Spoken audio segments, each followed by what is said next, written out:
মনে করে ঘোড়ার ডিম ছাতাটাও সঙ্গে নিয়ে আসেনি। এখন ভেজো, এই বৃষ্টিতে ভিজতে ভিজতে বাড়ি ফের।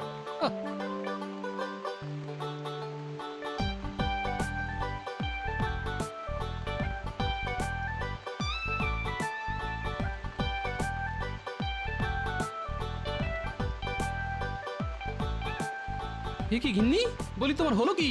ঘর থাকতে দাওয়ায়, তাই আবার ছাতা মাথায় দিয়ে বসে আছো কেন? হ্যাঁ, বলি দাওয়ায় বসে থাকবো না তো কি করবো?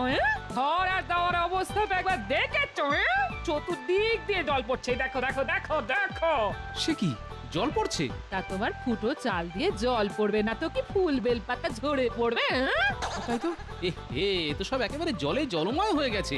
তাহলে তুমি ভালোই করেছো গিন্নি, ছাতা দিয়ে অন্তত মাথাটা বাঁচাতে পেরেছো। তাই সারাদিন সারা রাত কি এভাবে ছাতা মাথায় দিয়েই বসে থাকবো নাকি?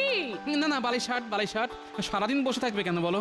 আসলে অসময়ের বৃষ্টি তো, দেখো না একটু পরেই কেমন থেমে যাবে, আর থেমে গেলেই ঘরে আর জল পড়বে না। আর কাল রোদ্দুর উঠলে ভেজা বিছানার কাপড় চোপড় শুকিয়ে নিলেই সব আবার আগের মতো হয়ে যাবে। হ্যাঁ, দাঁত বের করে হেসো না তো হেসো না, সহ্য হয় না।